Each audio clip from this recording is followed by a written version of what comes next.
해외 범죄 사건 알아보는 시간입니다. 한 2009년쯤이었을 거예요.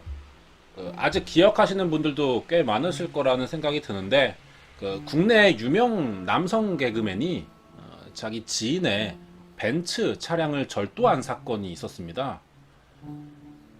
그 당시 꽤 이제 관심이 모아졌었죠. 이 차량 절도 사건 이후 한 3년 정도가 지났어요. 그때가 2012년쯤이었는데 이번엔 여자 연예인이었어요. 미스 코리아 출신의 여배우였는데 이 사람도 자기 지인의 집에서 지갑과 현금을 훔치다가 이 장면이 CCTV에 찍히게 됩니다. 그래서 이 일로 경찰 조사를 받았어요. 그래서 이 당시 연예인들의 절도 사건이 언론의 관심을 끌었던 적이 있었습니다. 이 두 사람은 그렇게 탑 클래스라고 할 정도는 아니지만 그래도 나름 국내에서 좀 인지도도 있고 대중의 관심을 받아오던 연예인들이었기 때문에 이 뉴스를 접했던 사람들은 의아했죠. 이름과 얼굴이 알려져 있고 나름 그래도 인기를 끌면서 부족할 것 없이 생활할 것 같은 사람들이 왜 절도라고 하는 이 불미스러운 사건을 일으켰는지에 대해서 궁금한 적이 있었습니다. 이것과 비슷한 사건이요. 국내뿐 아니라 미국 헐리우드에서도 일어난 적이 있어요. 이번 해외 범죄 사건 시간에서는 한 유명인의 절도 사건에 대해서 소개를 해드리도록 하겠습니다.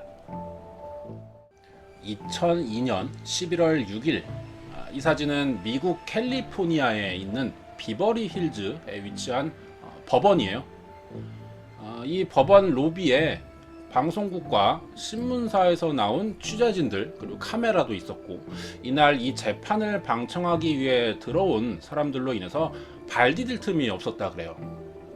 1년 전부터 이어져 오고 있던 미국에서 가장 큰 이슈 중 하나였던 사건의 재판 결과가 발표되는 날이었기 때문이었습니다.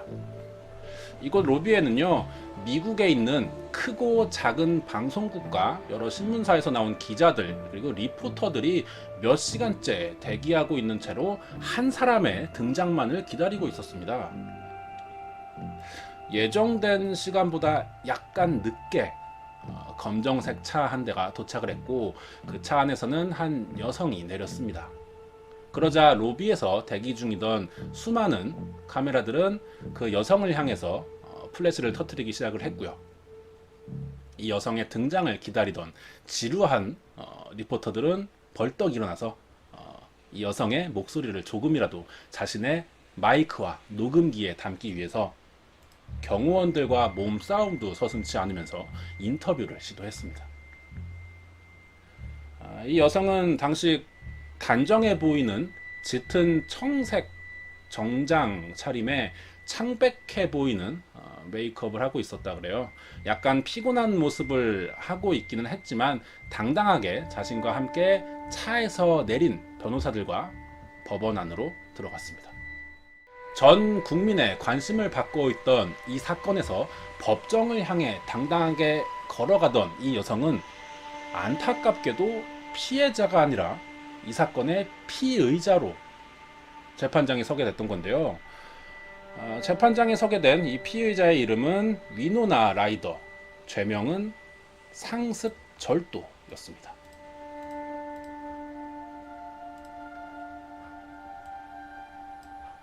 위노나 라이더는 1971년 10월 29일 미국의 미네소타주에서 출생을 했다 그래요.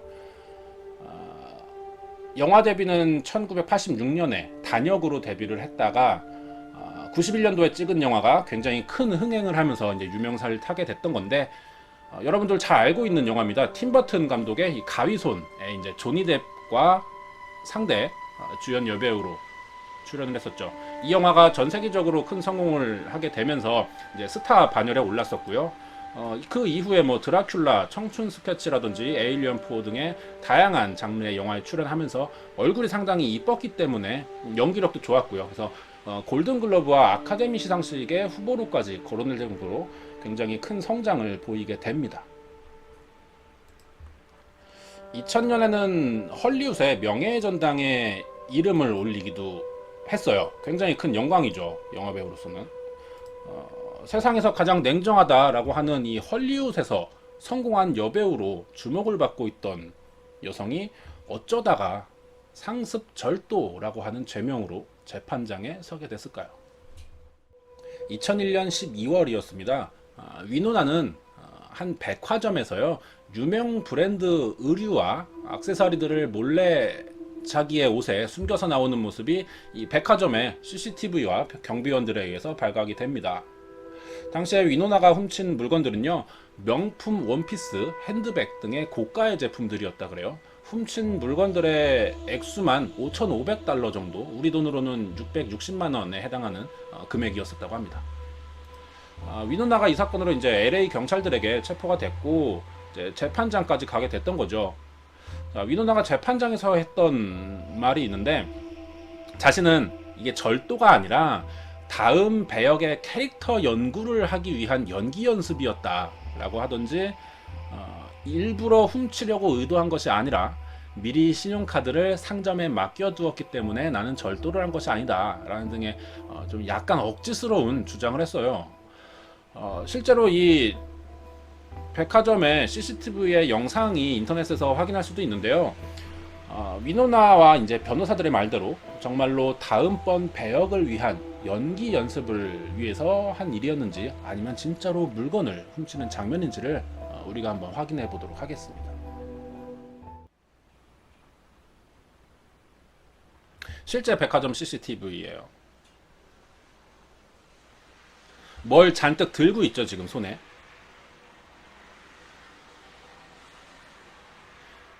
지금 뭔가를 이렇게 훔친다라고 하는 장면이 결정적으로 잡히진 않았지만, 행동을 좀 볼까요? 이게 위노나 자신은 이제 연기 연습이었다라고 주장을 하고 있지만, 백화점 측에서는 정당하게 이제 비용을 지불하지 않고 들고 나간 물건이기 때문에 절도다라고 주장을 하죠. 자, 경찰들이 갑니다. 경비원들.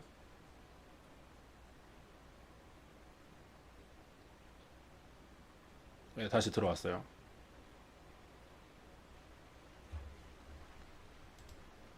장면이 여기까지인데 다시 한번 볼게요. 저희가 알고 봐서 그런지는 모르겠는데, 자, 이 장면 보면은 위노나가 상당히 그 물건들을 계속해 들었다 놨다 움직이고 계속해 정리하고 좀 이런 행동들을 보여요. 제가 봤을 때는 이게 알고 봐서 그렇게 느껴지는 건지는 모르겠지만, 일부러 자신이 지금 뭐 절도라든가 이런 게 아니라 정당하다, 자신 당당하다, 아무런 문제도 없다라는 것을 보여주는 듯한, 일부러 이것을 드러내기 위한 좀 뭐랄까 심리적인 행동이지 않나 싶어요. 그쵸? 행동이 굉장히 부자연스럽다라고 좀 느껴지기는 합니다. 네, 여기까지요. 이 영상이 증거 자료로 제출된 첫 번째 재판에서 위노나가 무죄 판결을 받게 됩니다. 하지만 검찰 측에서는 위노나가 대형 쇼핑백과 의류 태그를 제거하기 위해서 가위를 미리 준비했다라는 점을 들어서 이것은 계획된 절도였다라는 것을 확신하고 있었기 때문에 이 재판이 무죄로 끝났지만 재심이 열려요. 그리고 이 재판은 예상보다 굉장히 길어지게 됩니다. 재판이 진행될수록 위노나의 절도 행각은요, 이번 재판에서가 처음이 아니었다는 게 밝혀집니다. 전과가 있었어요. 지난 2001년 5월부터 뉴욕의 한 백화점에서도 의류와 액세서리들을 훔치려고 시도를 했다가 경비원들에게 발각이 돼서 훔친 옷값들을 지불해서 풀려난 적이 있었고요. 5개월 뒤에는 다른 디자이너 샵에서도 같은 일을 벌이다가 다시 한번 경비원들에게 걸려서 망신당한 적도 있었다고 합니다. 자, 그런데 위노나가 이렇게 여러 번 붙잡히긴 하지만 반성을 하지 않아요. 바로 한 달 뒤에 다른 곳에서 다시 고가의 블라우스를 자신의 코트 안에 몰래 입고서 백화점 문을 빠져나가다가 해당 매장 직원에게 발각된 점도 있었습니다. 이번 재판까지 하면은 2001년 한 해 동안 총 4번의 절도를 벌였던 거죠. 위노나가 12월에 열린 이 마지막 사건으로 재판에 송치되기 전까지 이전에 3번의 사건들은 명백한 범죄 행위에 해당이 됐습니다. 하지만 경찰 신고까지는 이어지지를 않았어요. 그래서 처벌을 받은 적은 없었다고 합니다. 절도는 했지만 처벌을 받지 않았다. 이유가 있어요. 위노나가 워낙에 알려진 유명 배우였고, 보통의 고급 매장이나 백화점에서는요, 절도 사건을 가지고 법정까지 가기를 원치 않는다고 합니다. 왜냐하면 자신들의 매장에서 절도가 일어났다, 이미지 타격이 오겠죠. 그렇기 때문에 대부분의 경우는 현장에서 합의를 보려고 한다거나 아니면 가볍게 처벌을 하고 좀 훈방 조치 정도로 대처를 해왔었다고 그래요. 이렇게 몇 번의 절도에도 불구하고 매번 별 탈 없이 넘어갔었기 때문에 위노나는 이것을 그다지 큰 범죄다라고 인식을 하지 못했던 것 같고요. 이런 생각이 결국 상습 절도까지 이어지게 된 겁니다. 이 위노나 라이더처럼 습관적으로 남의 물건을 훔치는 행위를 하는 것을 보고 흔히 도벽이 있다고 그러죠. 이 도벽은 대부분은 도덕성에 좀 경계가 불분명하고 의지가 약한 좀 어린 시절, 나이 어린 경우에 좀 이런 일이 발생하죠. 아니면 스트레스가 많은 청소년 시기에 생기는 경우가 많다고 합니다. 성인이 될 때까지 이 습관을 가지고 있는 경우는 드물기 때문에요. 흔히 좀 이런 도벽이라는 인식 자체가 어릴 때 한 번쯤 경험할 수 있는 나쁜 버릇이나 나쁜 습관 정도로 좀 가볍게 생각하는 경향들이 있긴 해요. 하지만 이런 도벽 증세를 전문가들은 어떻게 볼까요? 미국의 정신의학회에서는 위노나 라이더의 이 습관적인 도벽에 대해서 분석을 해본 결과 충동 조절 장애의 일종인 병적 도벽을 가지고 있다라고 분석을 했습니다. 위노나의 경우는 이 사람이 유명 헐리우드 여배우이고 명성과 많은 부를 누리고 있었기 때문에 5,500달러 정도의 돈을 지불할 능력이 없었거나 아니면 정말로 그 명품 브랜드의 옷과 가방 등이 필요해서 물건을 훔친 것은 아니에요. 자, 우리의 경우로 한번 생각을 해볼게요. 우리가 백화점을 지나가고 있습니다. 어느 명품관 안을 봤는데 마음에 드는 옷이 있어요. 굉장히 갖고 싶은 옷이에요. 그런데 가격이 비쌉니다. 그래서 현실적으로 내가 이 옷을 가질 수가 없다라는 생각이 들었어요. 그럴 때는 우리는 어떻게 하죠? 이 옷을 포기합니다. 뭐 경우에 따라서 훔쳐볼까라는 생각을 할 수도 있어요. 장난으로라도 이런 생각을 해볼 수는 있지만 실제로 우리가 훔치지는 않는다는 거죠. 왜냐하면은 훔치고 싶어도 동시에 그러면 안 된다라는 생각이 들기 때문이에요. 우리 스스로는 범죄 욕구에 대한 자제력이 있다는 거죠. 하지만 위노나의 경우는 병적인 도벽을 보이는 증상이 있죠. 이런 게 어떤 불필요한 물건을 훔치려는 것에 저항할 수 없는 충동이나 욕구가 반복적으로 일어나기 때문이라고 합니다. 이 같은 증상을 겪는 많은 사람들은요, 훔치기 직전에 어떤 좀 고조되는 긴장감, 그리고 들키지 않고 물건을 훔치는 이런 과정을 성공해냈을 때의 기쁨과 충족감에서 심리적 안정을 좀 느낀다고 합니다. 정신 분석적인 측면에서 도벽은 남의 물건을 훔치는 행위를 통해서 자신의 부족하거나 잃어버린 관계 회복을 위한 행동이라고 해석을 하기도 하는데요. 이러한 작용으로 처음 도벽이 발생하게 되는 원인을 크게 몇 가지로 추측을 할 수가 있어요. 불안정한 가정 환경이나 다른 사람과의 관계를 잘 맺지 못하는 등의 어떤 사회성 부족과 대인관계 문제에서 오는 환경적인 결함, 그리고 의지가 약한 개인적인 성격에서도 찾을 수가 있고, 뇌 외상을 입은 경우나 드물게는 여성의 월경기간 동안에 발생하는 그 불안정한 호르몬에 의한 감정 제어 기능의 상실에서 오는 심리적 불안감들이 이런 것의 원인이 되기도 합니다. 방금의 설명과 관련을 해서 왜 이런 헐리우드에서 잘 나가던 여성이 절도를 저지르게 됐는지를 생각해 볼 수가 있겠습니다. 위노나 라이더의 이제 어릴 적 사진인데 부모님이 히피 출신이라 그래요. 어릴 때부터 그래서 위노나가 히피 문화의 특유의 좀 개방적이고 자유로운 환경에서 자랐다고 합니다.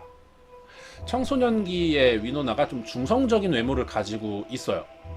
그래서 친구들에게 따돌림을 좀 당했습니다. 이 일로 학교를 그만두고 집에서 공부를 하면서 홈스쿨링이죠. 이렇게 자랐다고 합니다. 그리고 15살에 연예계 데뷔를 하죠. 어릴 때부터 어른들 세상에서 살았기 때문에 이 당시 어떤 자기 또래 친구들을 사귀거나 어떤 다른 사람들과 친분을 맺는 이러한 학습을 좀 충분히 하지 못했던 것으로 보여요. 그리고 나서는 사건이 있기 몇 년 전부터 위노나가 주연으로 출연한 영화들이 연속으로 흥행에 실패를 합니다. 헐리우드이라는 것은 굉장히 냉정하기로 유명하기 때문에 어떤 이런 생존 경쟁에 따른 불안감을 좀 느꼈을 수도 있죠. 거기에 자신이 유명인으로서의 감당해야 하는 좀 자신의 사생활이 뉴스에 나오기도 하는 이런 것들이 좀 심리적으로 괴롭히는 원인도 되지 않았을까 생각합니다. 이런 것들로 인해서요, 처음에는 약물에 좀 의존을 했었다고 합니다. 그래서 이 약물을 계속 먹다 보니 약물 중독에 빠지게 되고 그러면서 우울증이 오게 됐고요. 결국 이게 충동 조절 장애의 원인이 되지 않았을까, 이렇게도 추측해 볼 수가 있겠습니다. 제가 처음에 사례로 들었던 그 한국의 여배우 경우에서도요, 당시 사건이 있기 직전에 있고 나서 인터뷰를 보면은 남편의 실직과 개인 사업의 실패 때문에 생활고를 좀 겪었고 그때 상당히 심리적으로 좀 불안한 상태였다라는 말을 하기도 했어요. 문제의 발생 요인을 이 정도로 알아볼 수가 있고요. 그렇다면은 이 도벽을 치료할 수 있는 방법은 무엇일까? 이것을 좀 생각해 봐야겠죠. 처음에는 당사자가 가지고 있는 그 불안감의 원인이 되는 그 근본적인 이유를 찾아내야 되겠고 거기에 맞는 좀 정신치료를 동반해야 하지 않을까, 그래야 효과를 볼 수 있지 않을까 생각합니다. 그런데 문제가 되는 부분은 이 도벽이라는 게 만성적인 경향을 가지고 있어요. 그래서 좀 치료를 하기는 하지만 호전이 되었다가 다시 악화가 되기도 하고요. 이것들이 계속해서 반복을 한다고 합니다. 그래서 완치를 하기는 좀 기대하기는 힘들지만 본인의 의지에 따라서는 충분히 치료 효과를 볼 수 있고요. 치료 효과를 굉장히 좋게 본 경우도 있고 오히려 반대 역효과가 난 경우도 있었다고 합니다. 가장 중요한 거는 본인의 의지겠죠. 자신이 얼마나 치료 의지를 갖고 있는가에 따라서 치료 효과는 좀 다르게 나타나지 않을까 생각이 들어요. 이 사진이 위노나 라이더의 그 재판 당시 사진이에요. 이 당시 나이가 30살이었다고 합니다. 2002년 11월 1년이 넘도록 이어진 재판에서 위노나는 자신의 엄청난 변호사들을 선임해서 재판을 진행했지만 최종적으로는 유죄 판결을 받았고요. 집행유예 3년과 사회봉사 480시간 그리고 $10,000, 우리 돈으로 1,200만 원이에요. 벌금형 받았고요. 동시에 약물 치료와 정신과 상담 치료까지 병행해야 한다라는 선고를 받습니다. 위노나 라이더의 재판은요, 당시 미국에서 오사마 빈라덴의 생포, 속보를 밀어내고 TV 뉴스의 헤드라인을 차지할 정도로 굉장히 미국에서 큰 화제를 불러일으켰던 사건입니다. 이 사건 이후로 미국의 대중들이 위노나에게 등을 돌렸고요. 그동안 좀 밝고 명랑한 이미지를 가지고 있던 위노나가 바닥으로 추락을 하게 됐죠. 그리고 2005년에 모든 형량을 다 마치고 나서 간간히 TV 영화나 좀 단역 정도의 수준으로 출연을 했어요. 다시 복귀를 했지만 반응이 굉장히 안 좋았습니다. 그러자 조용하게 혼자 14년 정도의 자숙 시간을 가진 뒤에 작년 2016년에 한 SF 드라마 주연으로 출연하기 시작했었습니다. 앞에서 말을 했듯이 도벽은 일종의 심리적인 문제에서 발생을 하는 하나의 질병이고요. 이것이 치료되는 데에는 본인의 의지가 좀 절대적이다라고 할 수 있습니다. 하지만 이번 사건에 대한 조사를 하면서 제가 느꼈던 부분이 위노나가 자신의 잘못에 대해 반성을 하거나 죄책감을 느끼는 것 같지는 않다라는 생각이 들었어요. 이 2007년에 한 인터뷰에서 자신의 사건에 대해 이런 이야기를 했습니다. 이게 기사 내용인데 빨간 줄 쳐진 부분이에요. 나는 사람을 죽이거나 다치게 한 것이 아니기 때문에 그때의 일이 그렇게 큰 잘못이었다라고 생각하지 않는다.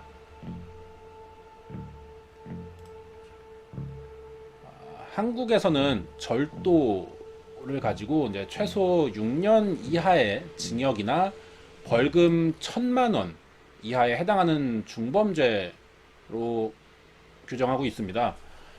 위노나 같은 상습 절도의 경우에는 가중처벌까지도 가능하죠. 위노나 라이더는 이 사건으로 미국에서 유죄 판결을 받은 엄연한 전과자라고 볼 수 있습니다. 살인이나 납치, 강도 같은 이런 강력 범죄가 아니라고 해서 이 절도라는 게 무죄가 될 수는 없겠죠. 그런데도 불구하고 위노나 라이더의 인터뷰처럼 자신이 사람을 다치게 한 것이 아니기 때문에 이것은 작은 실수였다라고 말을 하는 것을 보면은 위노나 라이더는 아직도 이 증상을 완전하게 치료하지는 못했고 여전히 도벽 증세가 남아있는 것이 아닌가 하는 생각이 듭니다. 여기까지가 2001년에 일어났던 미국 헐리우드의 여배우 위노나 라이더의 절도 사건이었습니다.